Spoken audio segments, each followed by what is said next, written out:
Bachelor of Arts at Wilmington College in 1977 and his PhD from Virginia Tech in 1981 at the Public Choice Center under James Buchanan, who won the Nobel Prize in 1986. He has been a faculty member in the Ball State University Economics Department since 1980. He's published 35 academic articles and hundreds of op-eds and newspaper articles. He's a regular columnist with the Indiana Policy Review and also has a column with the Indianapolis Business Journal. I'd like to join you all in welcoming Dr. Bohanon. Thank you. Wonderful. Can everybody hear me? Good. It sounds like we've got good acoustics in this room, and that helps a lot. I want to thank Praxis for inviting me in. We just had a wonderful dinner, and it was great to talk to students and get in touch with the good people here at Hillsdale College. Actually, who was invited was my friend Michelle Vacris. But since she, who was co-author of this book, happens to be in Virginia Beach, and Muncie, Indiana is a lot closer, she said, why don't you go do it? And I said, okay, that'll be fine. But we've written a book, and part of what I want to talk about tonight is one section of that and give you some idea of what we're doing. I'm just going to call this Adam Smith and Jane Austen, and the first thing you might say, what is Adam Smith?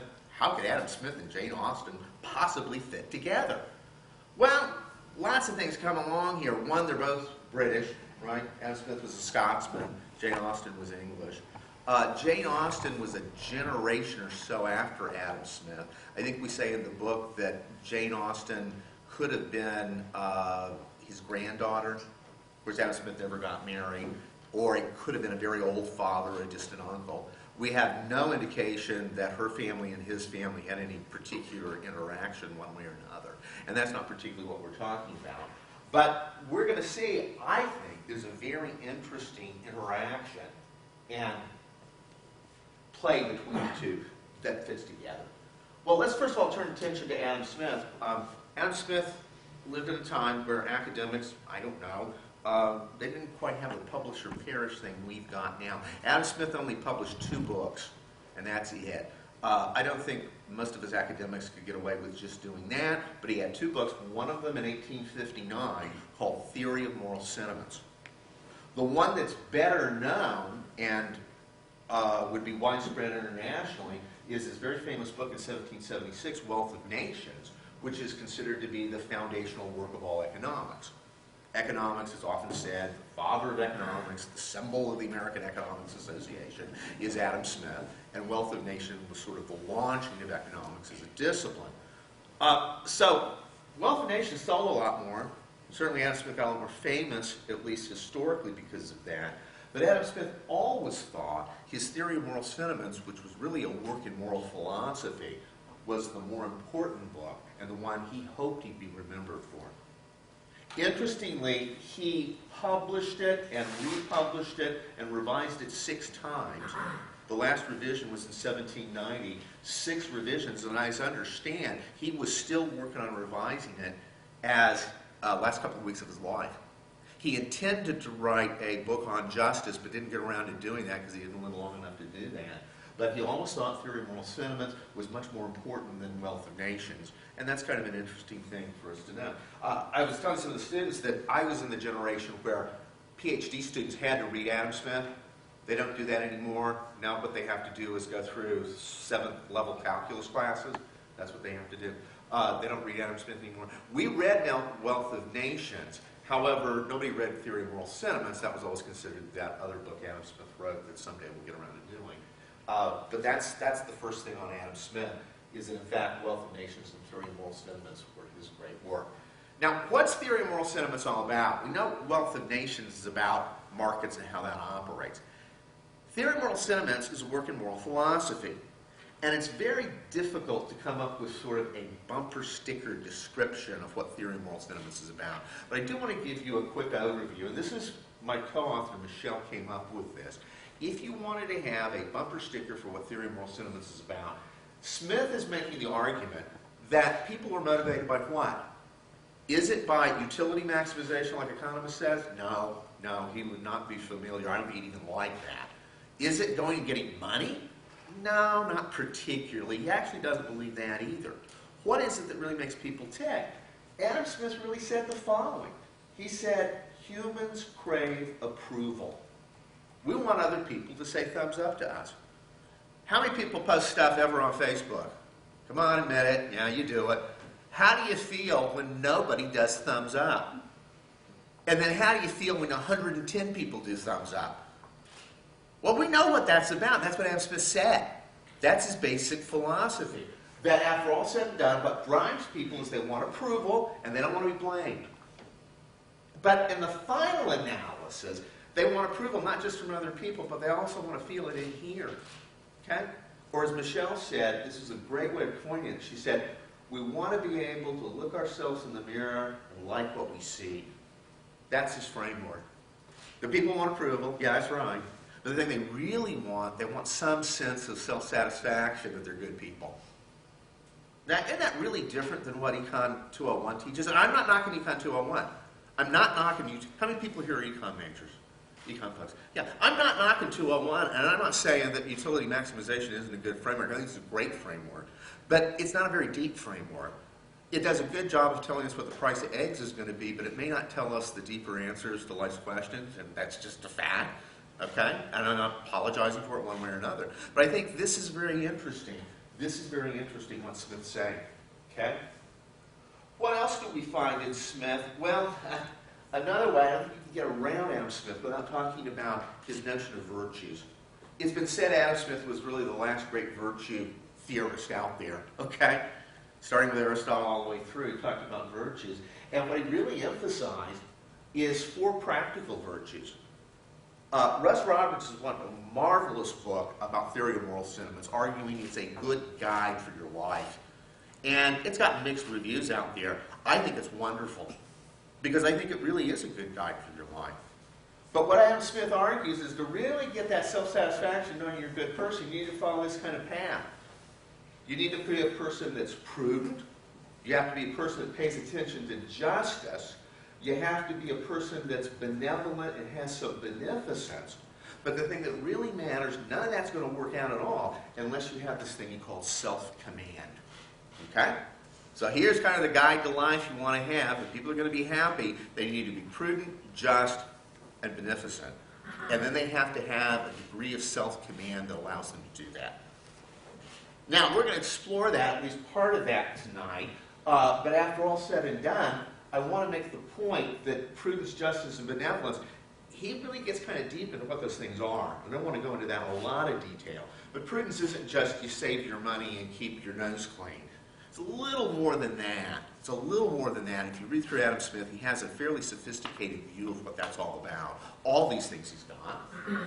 Then, what else? Well, Adam Smith talks about virtue. What else would he talk about?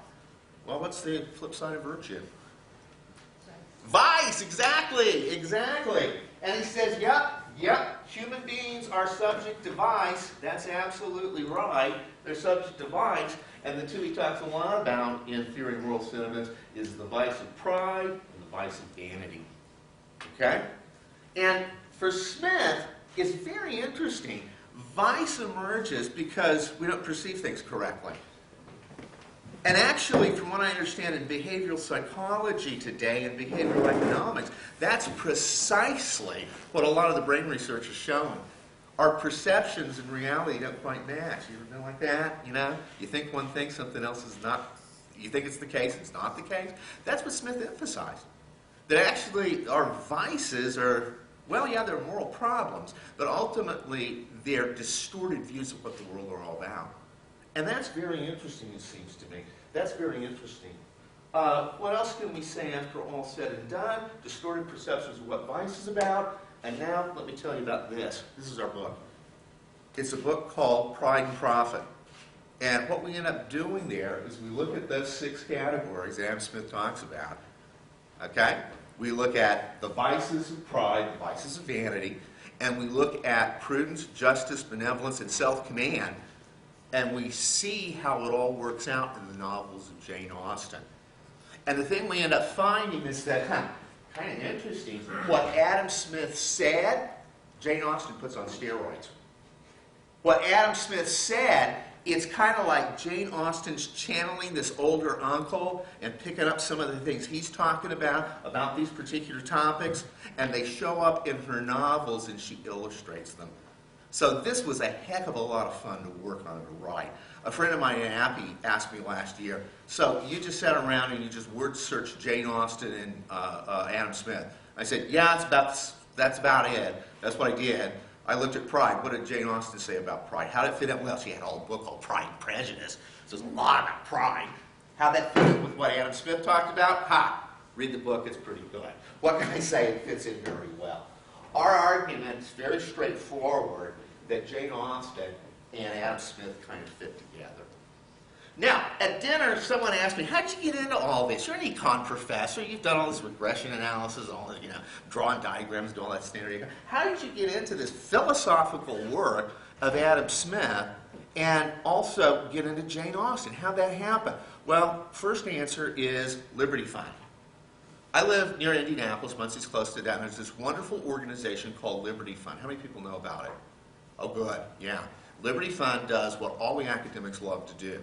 They give us things to read, we get together with other academics and we talk about those things, and they pay for our airfare there and put us in a first-class hotel. And then take us out and do interesting things, and you talk about stuff that you're interested in. Gosh, that's an academic died and went to heaven. It's the greatest thing in the world, right? But then on top of that, they give you money. So, gosh, how can you argue that? I've been friends with Liberty Fund for years. My professor, James Buchanan, was one of the first ones that worked a lot with Liberty Fund. And I actually got to go to one of the early conferences back in the 1980s. But the bottom line was, I've been to a couple of conferences about theory and moral sentiments. I always wanted to read theory and moral sentiments. Liberty Fund gives me this opportunity to read theory and moral sentiments, so heck, I'm going to do that. I know these are great conferences. And I sure enough go to the first conference on theory and moral sentiments in Indianapolis. I sit down. The guy that's sitting next to me is Vernon Smith. Who knows who Vernon Smith is? Who's Vernon Smith? He's an economist, I think Austrian. Yeah, he's an Austrian economist. He's the father of experimental economics, and he won the Nobel Prize, I think, in 2003. So I'm sitting next to this luminary, and we're learning all about Adam Smith, and I read through most all of Theory and Moral Sentiments. I teach a short class at Ball State about Theory and Moral Sentiments, and I have a really good time with that, and I'm reading this stuff. And one of the things we find is that Adam Smith uses this wonderful phrase called self-command. Now, how many people have said self-command in the last month? Anybody said it recently? No, I don't use that. Usually we say, if we're talking about the concept, we say self-control. We're going to look at this. But self-command is all through Adam Smith's Theory of Moral Sentiments. It comes up 87 times or something like that. A lot of people have argued, a lot of philosophers, a lot of people smarter than me say, it's really about self-command. That's what he thinks the crowning virtue is. That's the important thing, that people develop self-command. Okay, fine, I've done this. Summertime. What do academics want to do in summertime? Well, I like to sit around the pool in my neighborhood, right? And I like to read stuff. And I decided I was going to do something new in terms of reading stuff. I was going to come into the 21st century and actually get myself a Nook. So I bought myself a Nook for $99.95 online, and it arrived. And one of the things they had with it is it had 100 great novels, okay? Well, I'm an academic, it's summertime, I'm a senior professor. What should I do? I should read these novels, right? Because I didn't read enough of them in college, and I need to do that, study it. And so I thought, okay, I'll start with A. And who was A? A was Austen. And what was the first novel? It was Sense and Sensibility.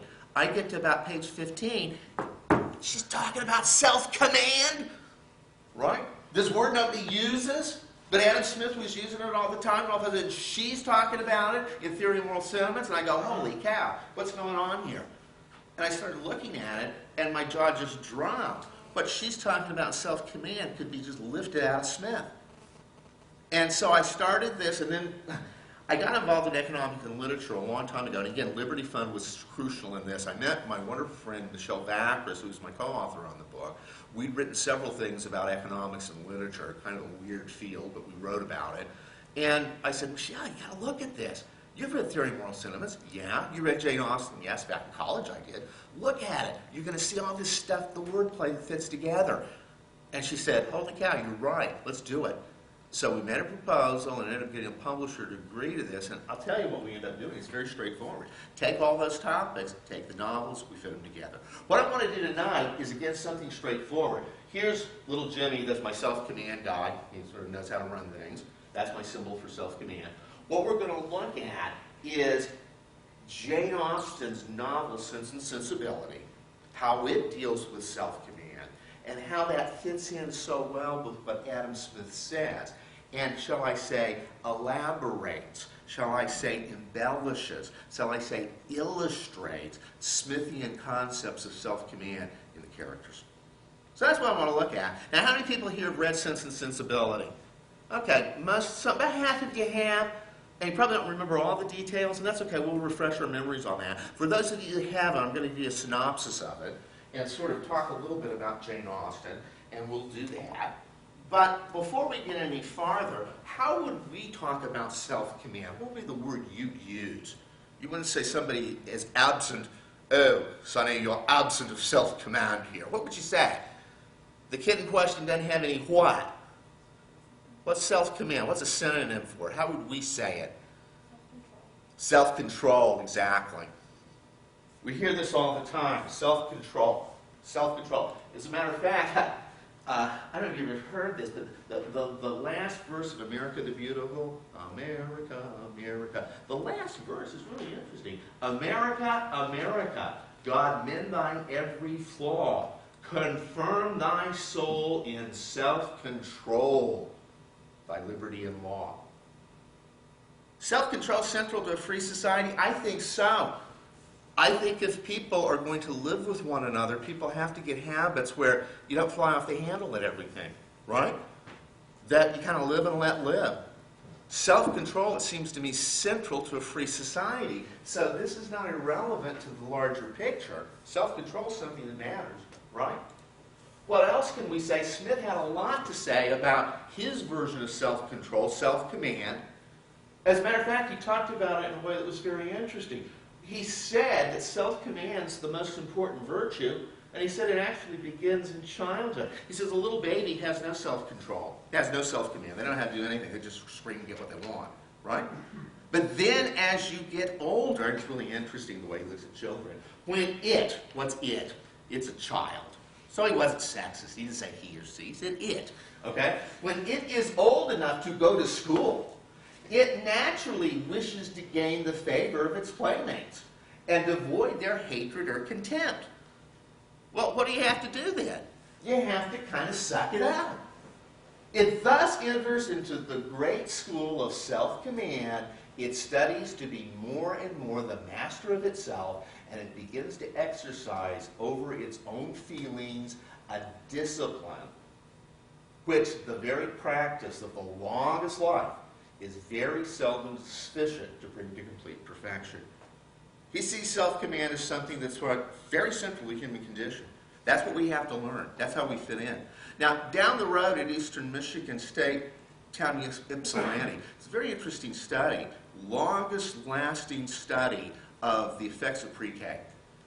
And my understanding of it is that what it shows is pre-K makes a big difference. How come? Because it teaches kids self-control.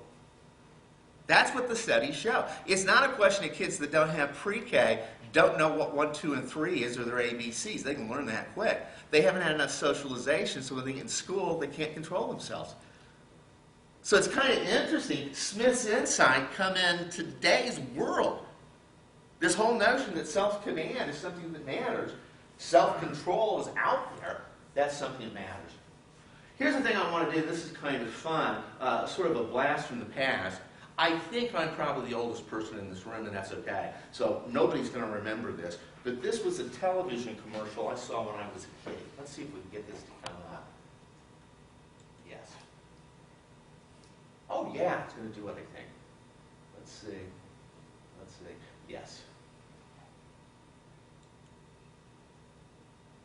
I don't have the volume on it.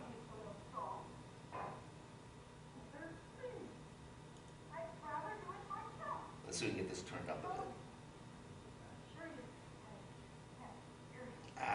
Somebody up here, can you help me with the volume? Okay, here we go. For fast relief. Okay, let's start it again. Okay. Big difference in the way you feel. Minutes after taking Anacin, headache, pain's gone. So tension's gone. Let's do Irritability's this gone. again. Ah, darn it. Ah! Modern technology hated. Close current tab. Let's do this. Close that. Let's do this. Close current tab. Do it. Try. Fine. Ah! Let's try this again. This is an advertisement. 1963. Don't you think it tastes a little soft? Mother, please. I'd rather do it myself. Control it. Sure you headache, tense, irritable.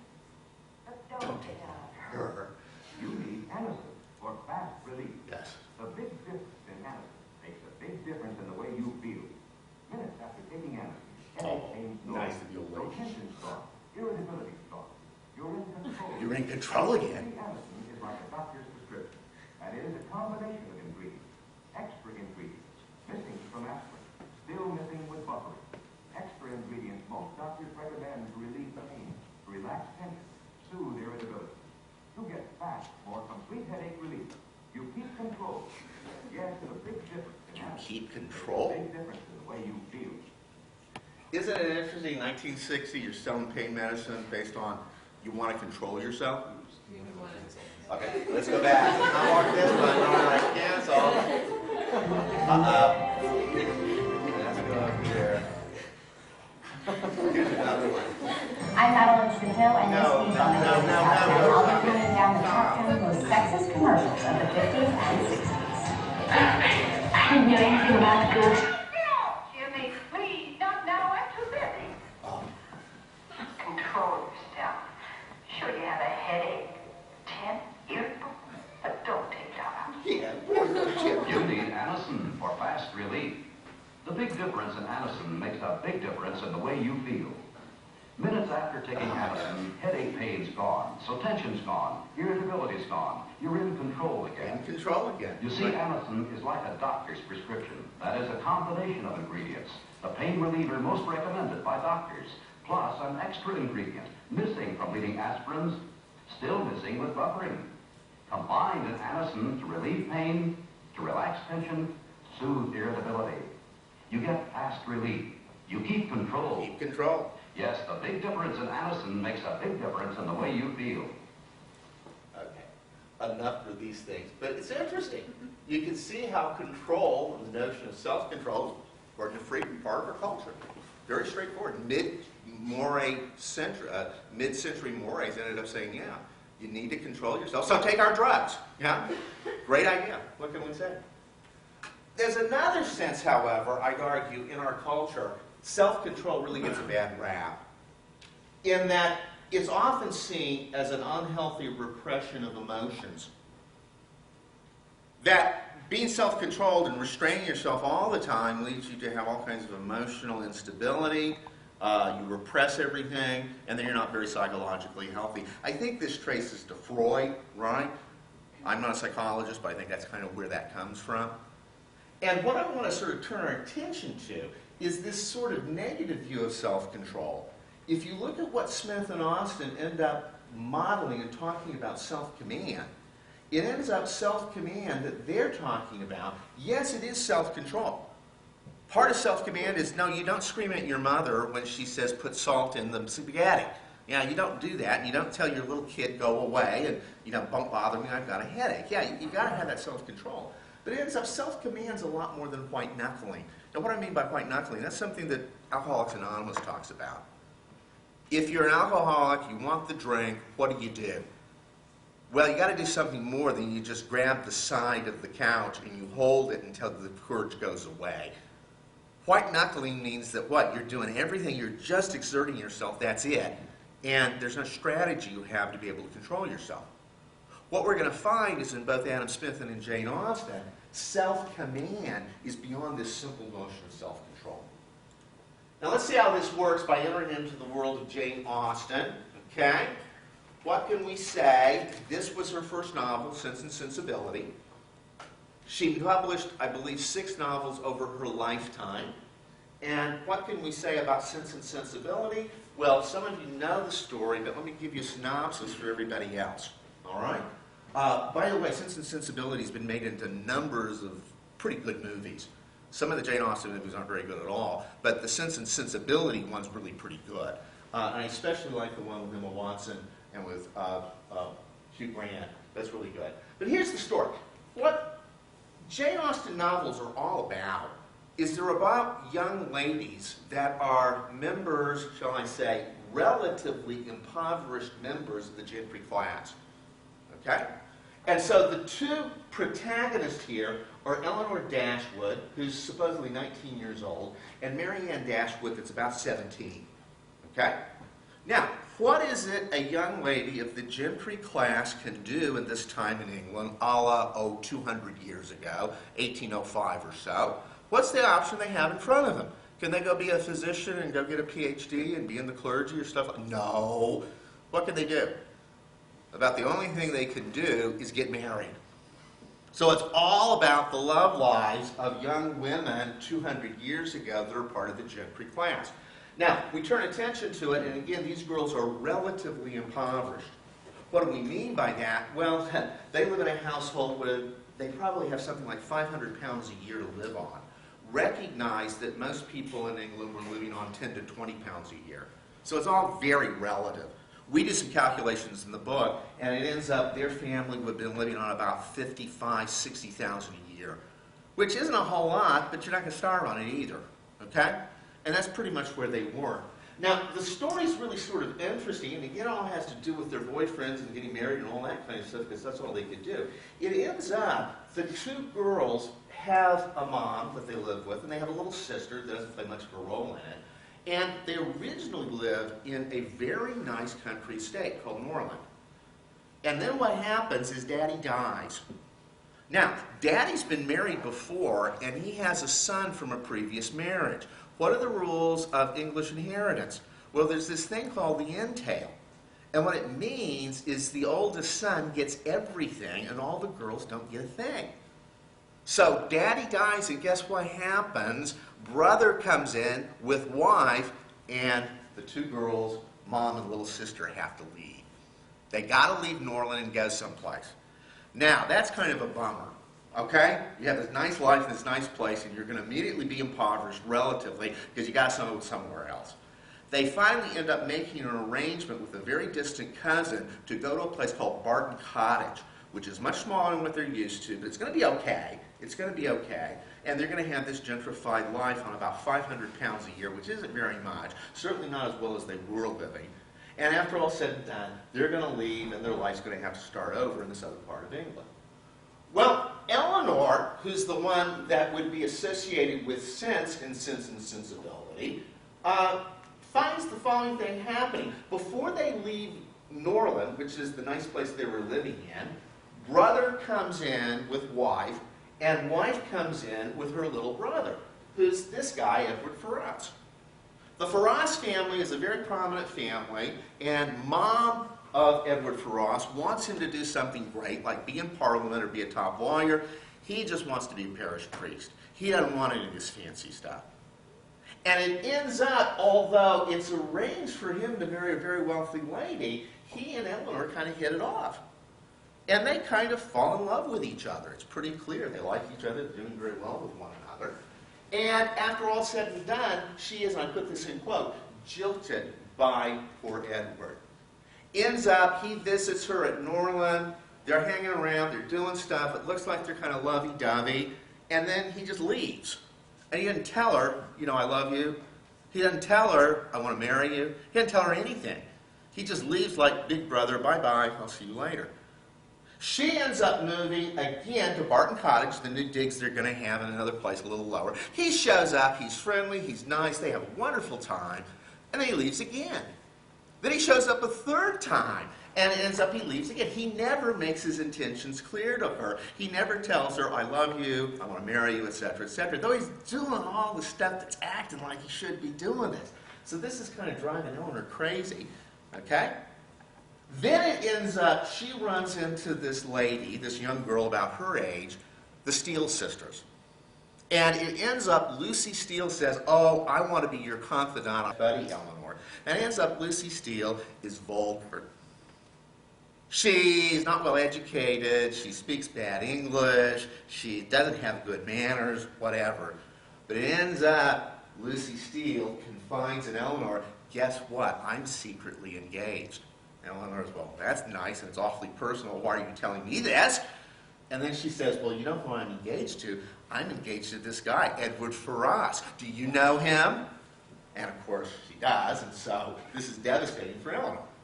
So that's how she's jilted. Now it ends up later on in the novel, Eleanor and her sister, Mary Ann, end up going to London, and it ends up just as his mother, Edward's mother, doesn't think Eleanor is good enough for Edward. She certainly doesn't think the vulgar Lucy Steele's good enough for Edward. But it comes out that Edward is in fact engaged to the vulgar Lucy Steele, and all kinds of stuff hits the fan. After all said and done, Edward is going to run off with Lucy. He's going to be disowned. They're going to have nothing. And of course, Eleanor's sitting and looking at all this. And I'm not going to tell you how it ends up. We'll come to that in a bit. But at this juncture, that's what we've got. Here it is. Eleanor was kind of jilted by this guy. Not really jilted. It's more like he had this secret engagement. He couldn't get out. That's why he never said, I really love you. But it's clear he really loves her. And he doesn't like this other girl, but he's got to marry her because he made a promise. Okay? So that's kind of the sad part. And that's her love life. And she's the one that we call Sense. Over here we have the second daughter, Mary Ann, that's 17. And she's Miss Sensibility. And we'll get into what that means. What you want to recognize is, what do you think of when you think of sensibility? What's the modern usage of the word? What would it be? Hey, I went on a hike and I made sure I brought sensible shoes. What's that mean? You brought shoes that were practical, right? That's what we think of sensibility mean. That's not what it really meant in that time. What sensibility meant in that time is you had very deep and delicate emotions, right? And that you could judge a great work of art better than anyone else because you had better taste. That's more or less what it was. So she's Miss Sensibility, and she has a very romantic view of love. And it ends up, it's perfectly appropriate because her first boyfriend ends up being the following. She's at Barton Cottage, the new digs. She goes out for a walk, okay? And she's with her little sister, and it rains, and they run back to the house, and she trips, and she ends up twisting her leg. And she's out there, oh goodness. This man rides up on a horse, literally, and says, oh, my darling, poor lady, I will save you, and sweeps her up in his arms, and takes her back to the cottage. Just like a movie, makes a great movie scene. You know, exactly what you'd expect to see. It's all really good stuff. And of course, immediately, she and this guy, John Willoughby, fall madly in love. Not only do they fall madly in love, in the area around Barton Cottage, in that part of England, they're with each other every day, okay? And they're making it like, whoa, it really looks, this is a real hot couple. As a matter of fact, they do something that no proper English girl of the time should have done. They actually went someplace unchaperoned. Wow, bad stuff. So I got to get married now. It ends up Willoughby has a very ancient old cousin that has this big estate and a lot of money, and she's about 70 years old. He goes and visits her every summer, so that's why he's around, because he's trying to eventually get the inheritance from her. But he actually takes it when his cousin's out of town. He takes her there and shows her the great mansion and all that. Everybody knows this, and so, yeah, they're going to get married. That's it. So it looks really good. It looks wonderful. Well, what happens? All of a sudden, in the middle of the summer, Willoughby just says, I'm going, bye-bye. Doesn't give much of an explanation. It just very quickly says, I have to leave. I love you, you're wonderful, but I'll see you later. And of course, poor Mary Ann's very heartbroken by this. She doesn't like the fact the guy's leaving, doesn't tell her why. Ends up, again, she and her sister Eleanor get a chance to go to London and hang out for a couple of months. And it ends up, Mary Ann says, well, this is great. I can look up Willoughby in London. I'll send him my card, he'll come visit me, we can sort of pick up where we left off. And sure enough, she goes to London, she sends him the card, he didn't show up. And then a couple more weeks, he doesn't show up. And then about a month, she's been in London, she's never seen him, he's never called. And finally, they go out to a party one night, and there's Willoughby. And he's talking to folks, and she goes up and says, Willoughby, here I am, I'm Mary Ann. And he says, oh, Yeah, good to see you. Bye-bye. He wouldn't shake her hand, he wouldn't acknowledge, he wouldn't do anything. And the next day he writes her a letter saying, I'm sorry if you thought I really liked you a lot, I'm engaged to somebody else. So she's getting jilted too. Now what have you got here? So this is the basic story. Here it is, these sort of middle, lower level gentry girls have only one thing in life, that's to get married. And what's the case? It's not working out well for them. It's not working out well for them. Now, here's the thing that becomes a lot of fun. Self-command. Very, very early on in Sense and Sensibility in the novel, these are the words Jane Austen uses to describe the two girls in question. The one that has sense, which of course is Eleanor, look what she has. She has an excellent heart. Her disposition was affectionate. Her feelings were strong. But she knew how to govern them. Right? Feelings. Being able to control yourself. She didn't use Anison. What was the case? After all said and done, she knew how to govern them. And it was knowledge her mother had not yet learned, and one which her sister resolved never to be taught. Not only does Mary Ann not have any self-command, she doesn't want any self-command. She thinks it's stupid. Mary Ann's abilities were in many respects quite equal to Eleanor. She was sensible, she was clever, eager in everything. Her sorrows, her joys had no moderation. So when she was upset, she let everybody know she was upset. While she was generous and amiable and interesting, she was everything but prudent. Sounds like Adam Smith talking about self-command. Let's take it a step further. How does this all work? Let's look at what the consequences of having no self-command is for Marian. And again, this is straight out of Austen. When Eleanor noted that Marian and Willoughby, they were just hanging out with each other and they weren't paying attention to anybody else, what does she say? Eleanor only wished that were less openly shown, this big affection. And once or twice did suggest the propriety of some self-command to Mary Ann. That's the word she uses. But Mary Ann abhorred all concealment, and Willoughby thought the same. Now, you move on, and you find what happens is once she's ultimately jilted by Willoughby in London, what's she do? She falls apart. She won't talk to anybody, she hides in her room, and when she does talk to people, she's cross and nasty and awful. She falls apart. She removes herself from society, she stays in bed all day, and she has these fits of gloom and grief. This is what happens to you when you don't have that kind of self-command. And in fact, that whole notion of when you're unhappy, you pull yourself out of society, you don't talk to anybody. Adam Smith actually has some advice for that. He says if you're in a position where you're miserable for whatever reason, what do you want to do? Don't mourn in the darkness of your solitude. Do not regulate your sorrows according to the indulgent sympathies of your intimate friends, but return as soon as possible to the daylight of the world and of society. Live with strangers, with those who know nothing or care nothing about your misfortune. How do you get over a guy jilting you? Well, according to Adam Smith, it's pretty straightforward. You go out to all the parties, right? But that's exactly what Mary Ann's not doing. Mary Ann's sitting at home, bed, feeling sorry for herself all the time, making herself and everybody else around her miserable. Okay? Now, we turn attention to Eleanor. Eleanor has found out that her boyfriend, the one she really loves, that never really say his affection, is actually going to be married to somebody else. And that's what she finds out. Now, we don't know that, and nobody else knows that except Mary Ann. But early on, before this is known, what do we find? It ends up Eleanor has self-command. And for exactly the reasons Smith would outline. Ends up the first time that Ferris ended up leaving without giving his affection. Mary Ann notes, even now, Eleanor's self-command is invariable. When is she dejected or melancholy? When does she try to avoid society or appear restless or dissatisfied in it? What's Smith say? The way to get over problems is to go have some self-command and get involved with people, which is exactly what Eleanor does and exactly what Mary Ann doesn't do. Add it on. What do you end up getting? Well, we get the notion that Eleanor gives us some good notions of how it is you get around these heartbreaks.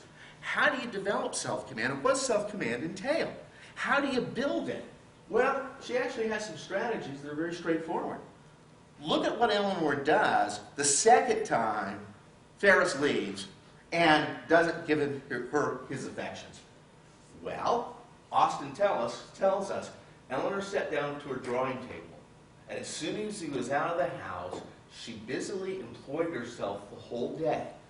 She neither sought nor avoided mention of his name, appeared to interest herself almost as much as ever in the general concerns of the family. And if by this conduct she did not lessen her own grief, it was at least prevented from unnecessary increase. What do you know? You need self-command to be able to get over these things. How do you get over these things? Well, it seems to me Austen gives us a strategy. What do? You keep yourself busy. Your boyfriend dumped you, not getting you the affection you want? Don't worry about it. Keep yourself busy. Do something. Don't sit around and do nothing. Another thing you do, and this is very straightforward, once we're in a position where Eleanor had found out that her boyfriend, Edward, was actually going to marry this awful person, Lucy Steele, what was her first response? Her first response was resentment. She was really upset about it. She was indignant at having been a dupe. And for a short time, it made her feel only for herself. But what's the second way you end up having self-command? The second way of having self-command, the strategy for self-command, is to be other-directed. You don't just look at yourself and say, oh, poor me. You start thinking about how other people are thinking about this situation. And once you do that, all of a sudden the world's going to look different. What she ended up doing, how she get over it? She starts thinking about her poor boyfriend, Edward, who's stuck with this awful woman. And once she realizes that, she begins to kind of feel sorry for him. Could he ever be tolerably happy with Lucy Steele? Could he? Were his affections for her only out of the question? With his integrity, his delicacy, his well-informed mind, be satisfied with a wife like her, who's illiterate, artful, and selfish? All of a sudden, she puts herself in his shoes and thinks, oh my gosh, look where he's at. This is not going to be good. And again, it's very interesting because Smith's sort of prescription for how you develop self-command is what? Well, you're other-directed. If you care about other people and you're looking at their situation, that helps you control yourself. And to me, that's very straightforward, and this is showing up in Austen just as it comes from Smith. Now, we continue this on, and what have we got? It ends up, there's a point in the novel that is very critical and very interesting. What you have is, after all said and done, Edward is announced to be married to Lucy Steele. His family's really upset about it. They're going to disown him. He's going to be stuck with less than nothing. But he's going to go through with it because, yeah, well, he's got to go through with it. He promised this girl he's going to marry her, so he's got to do it. Okay? And he's going to do that even if his mom's mad, etc., etc. Well, everybody in town knows all about this. And all of a sudden, Mary Ann knows about it. And Eleanor feels like, well, I need to explain to you what's been going on the last couple of months. Because you knew that, he and I were kind of hot together. You knew that we were kind of close, and he's kind of disappeared. And I want you to know that I knew he was engaged to her beforehand. I think you deserve that. And I'm going to tell you this, Mary Ann. And here's what Austen does to set this up.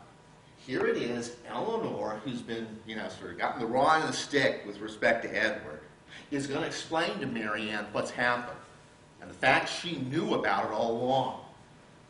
Very far from wishing to dwell on her own feelings, or to represent herself, Eleanor, as suffering much, and any otherwise than as the self-command she had practiced since her first knowledge of Edward's engagement, might suggest a hint of what was practicable to Mary Ann. What's she going to do with this opportunity? She's going to inform her sister, yeah, I knew this guy was going to marry somebody else, right? But what does she use it as? She uses it as a teachable moment to teach self-command. What's Sense and Sensibility all about? It's all about self-command. That's what it's all about. It's about one person that's got self-command and another person that doesn't have self-command. And isn't that interesting, that word self-command we never use? It shows up in Austen. It's central to her, and it's also very central to Adam Smith. Very central to Adam Smith. this ability to constrain yourself and to have good deportment, is central to what Adam Smith's theory of moral sentiments is about. And it streams through, shines loud and clear in Sense and Sensibility. So, when it comes around to doing this, and they don't do a good job of this in the films, because they don't focus on this as a teachable moment. But here's what Austen tells us. It ends up that what? It ends up that Eleanor's narration was clear and simple, and though it could not be given without emotion, it was not accompanied by violent agitation nor impetuous grief. What's violent agitation and impetuous grief? It's losing your cookies, right? It's not having much self-control, right? That belonged rather to the hearer, for Marianne listened with horror and cried excessively. Eleanor was to be the comforter of others in her own distress. What a wonderful little model for self-command. You're doing self-command. What you do, you're trying to teach other people how to do self-command, so your problems become the things they're all upset about. You're not so upset about them, but they're all upset about them. And again, Eleanor goes on to explain, and I think this is something that's very important. She ended up saying, after all said and done, that, look, I'm not so upset about this anymore. I can live without it. Here's a reason. One of the reasons I can live without Edward Ferrars is because one person's happiness should not depend entirely on another person. It is not meant, it is not fit, it is not possible that it should be so. Self-command, what is it? It's this ability to bounce back. It's this ability to have a sense of our own self-worth, right? Now, look at what Adam Smith says. And again, I think it fits like a glove. Compare this with Smith's observation that the greatest source of both the misery and disorder of human life seems to arise overrating the difference between one permanent situation and another. Your boyfriend breaks up with you, it's the end of the world, right? But it's not. There's lots of other boys out there. Your girlfriend breaks up with you and doesn't want to get married, it's the end of the world. No, it's not. You can live your life being unhappy because of that forever, or you can bounce back if you've got self-command. What's Smith saying? He says you're going to be miserable if you do that. What's Austen saying? Look at what look what Eleanor's saying. She's saying, look, I can't put my whole life in the hands of one person. Now this is remarkable because what can an English girl in that class do at that time? Not a whole lot, right? So that she can bounce back is really very morally virtuous. And what can we say? Like I say, those two things fit like a glove. Interesting point. Who knows who Thomas Piketty is? Who knows who Thomas Piketty is? Who's Thomas Piketty? Tell us about him. He's an economist. He wrote the book Capital recently. Yeah. And he's talking about all the evils of income maldistribution in the Western world. And it's an interesting book. It's got some good things in it. He ends up talking a lot about Sense and Sensibility in Jane Austen. And what he ends up saying is that these girls, especially Marianne and Eleanor, are victims of a cruel society. And that they are victims of a terrible system. And that if you want to know what the evils of income maldistribution is, look at this. I think Piketty's full of it on that. I don't think he understands it very well. I don't think he knows the story. Because one, they're relatively privileged. They have 500 pounds a year. They have 3 servants, right? So they're not poor folks. Second, look at that statement by Eleanor. She is not disabled when the worst thing happens to her. Piketty doesn't get it. He seems to think after all said and done, your well-being depends upon what your income level is. And I think Jane Austen knows a lot better. And Adam Smith did too, right? And to me, it's very, very interesting. Lots of the people that complain about maldistribution of income actually are valuing income as the most important thing. They're the ones that are the crass materialists, right? People that believe in liberty and freedom and self-determination, they understand you come back from things because you have the virtues. And that's part of what Austen says, and that's part of what Smith says. And so, what else goes on? Well, it's not easy. Eleanor makes clear, the composure of mind which I brought myself at present to consider the matter, the consolation that I've been willing to admit, have been the effect of constant and painful exertion. They did not spring up of themselves. They did not occur to relieve my spirits at first. Okay? So Eleanor's not saying, Austen's not saying, Smith's not saying this is going to be easy, right? But this road to virtue and self-command is the only way you're going to have a reasonable life. So what happens? Yes, but I did not love only him. While the comfort of others was dear to me, I was glad to spare them from knowing how much I felt. Now I can think and speak of it with little emotion. I would not have you suffer on my account, for I assure you I no longer suffer materially myself. I have many things to support me. Eleanor's not this poor little desperate girl, right? She's this very strong lady. And why is she strong? Because she's got the self-command that allows her to get through things. And to me, this is just so powerful. And it's exactly what Adam Smith would talk about. Exactly what he would talk about. Okay? Well, there is a point in the novel where Eleanor does end up losing her self-command. Okay? She's this epitome of self-command. She's always in control, etc., etc. And let me finish off the story Sense and Sensibility. Those that you know it, this will be nothing new. For those of you who don't know it, remember what happened. Eleanor's boyfriend's doing what? He's getting married to this awful lady, Lucy Steele. Remember? And what's going to be the case? Well, it's kind of bad. They're back in Barton Cottage, and they hear that Edward Ferrars is in town. Their servant, Michael, I believe is his name, comes and says, oh yes, Mr. Ferris is in town. He says he wants to come see you. Well, he got married to the other girl. I guess this is just a courtesy call. I guess I can put up with this. But he's married Lucy Steele. Yeah, sure enough, we found out there is a Mrs. Steele that's married. Okay? That's for sure. There's a Mrs. Steele that's married. The servant reports that, so it looks like they're married. And here it is, good old Edward's going to come back and say, yep, I married Lucy, but I want to just say hi, I like you, and think a lot of you, and all that. I just want to do this courtesy call. Well, what happens? Eleanor says to herself, I will be calm. I will be mistress of myself. I will have self-command. Okay? And after an awkward discourse, and it's really well done in the movie, really well done in the movie. They ask, well, how's Mrs. Ferraz? And he says, oh, my mother's fine. Oh, no, I mean the young Mrs. Ferraz. Oh, well, she's fine too. Well, are you getting along well? Is everything all right with the two of you? Yes, but she's not married. There's no Mrs. Edward Ferraz. She's married my little brother. They got all the money.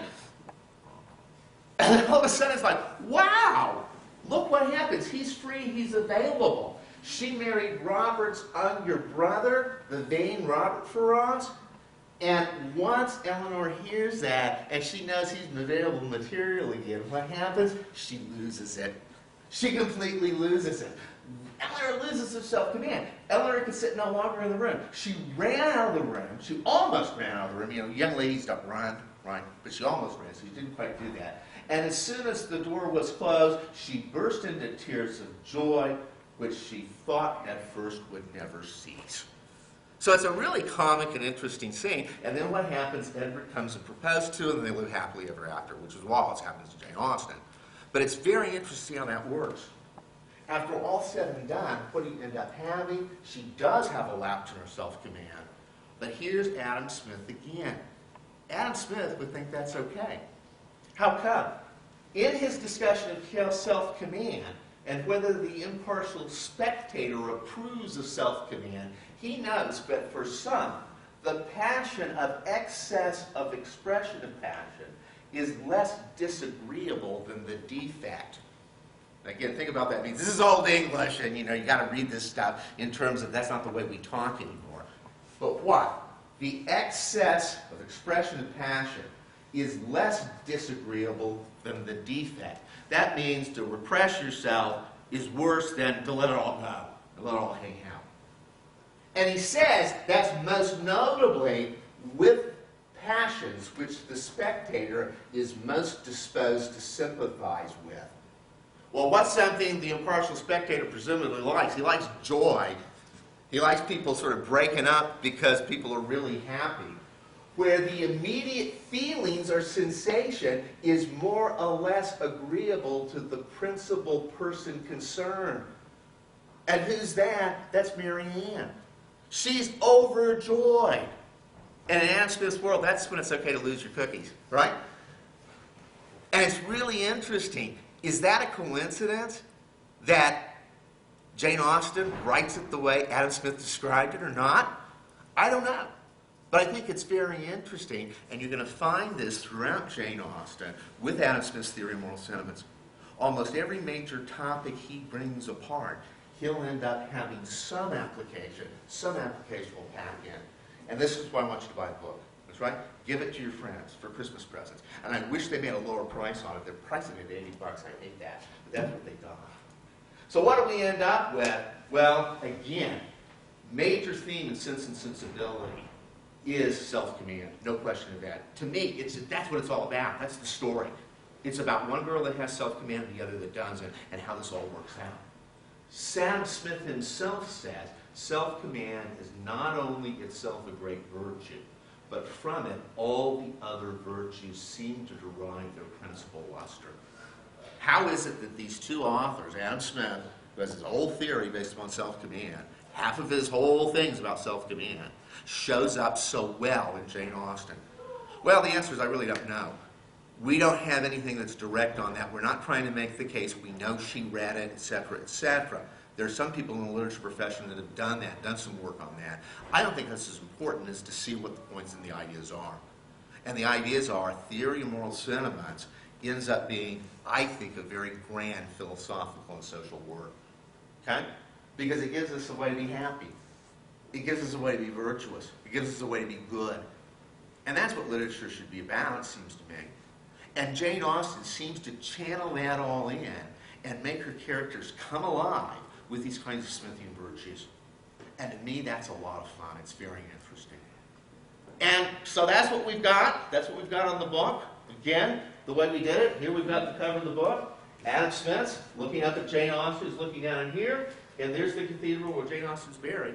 So that's our book, Pride and Profit.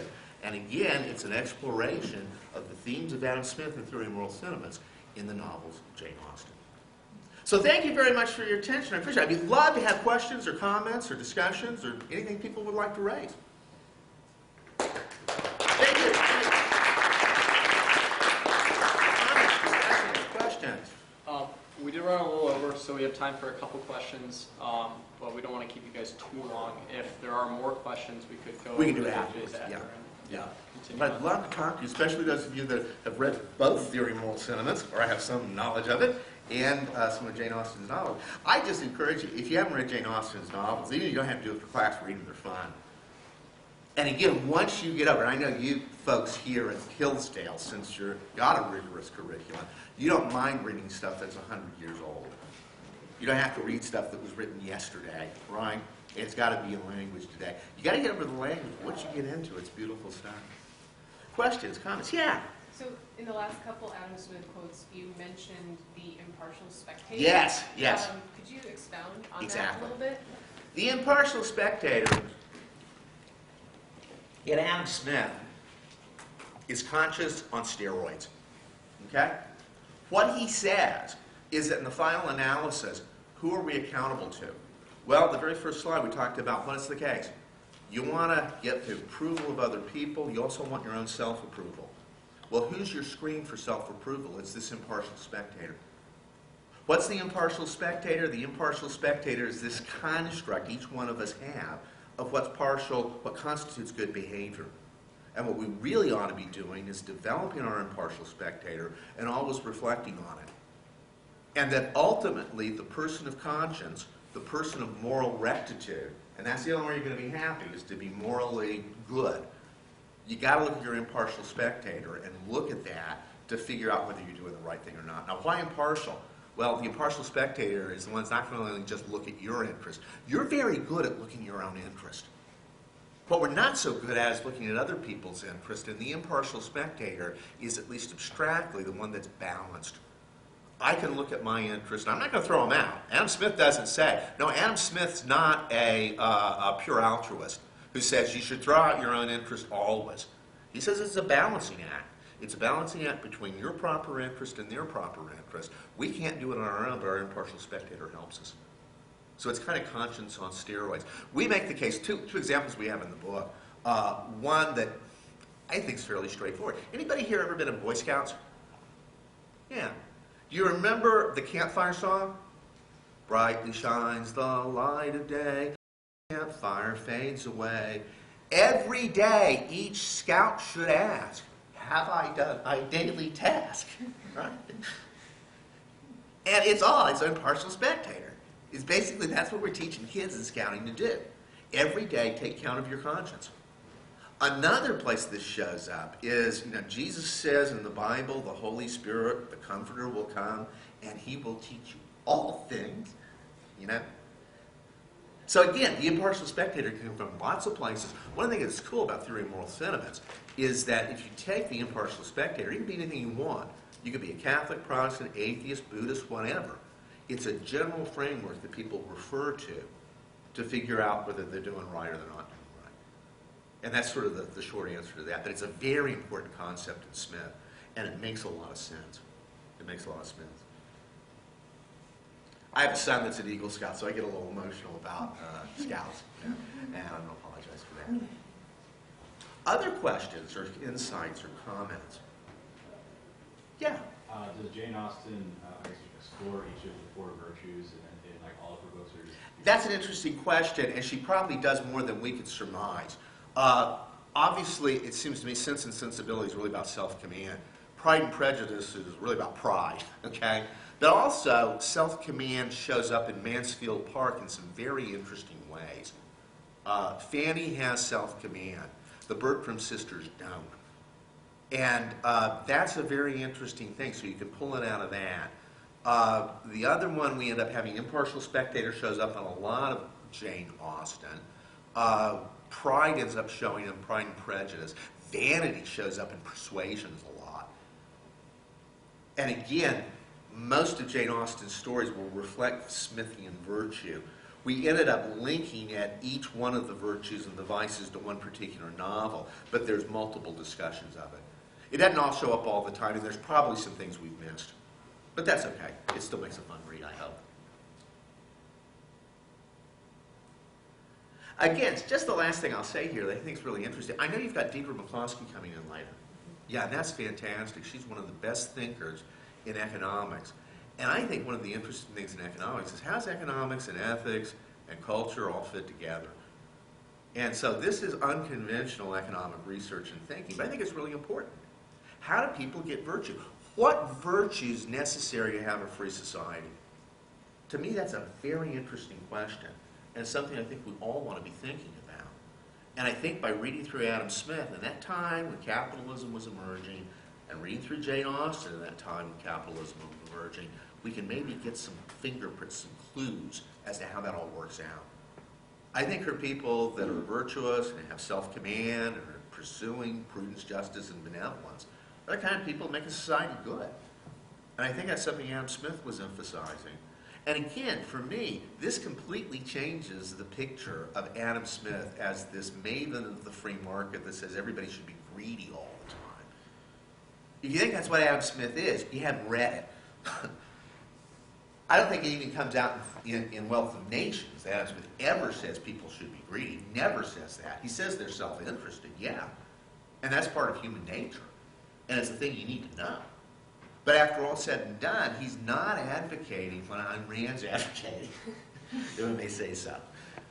He's advocating something very different, and I think you still end up with the same freedom propositions from Smith when you look at it this way. But it's just so much a better sell, a better understanding of what's going on.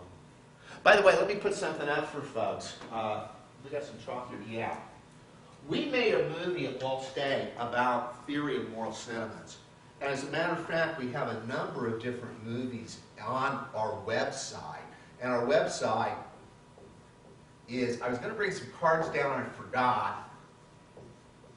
Go to YouTube and look up Econ in Motion. Okay? And we've got a really cool 30-minute movie about Adam Smith and theory of moral sentiments, starring Jim Austen, who's a big-name philosopher on Adam Smith, a really great guy. Russ Roberts, who does podcasts with Liberty Fund. And also Vernon Smith, Nobel Prize winner.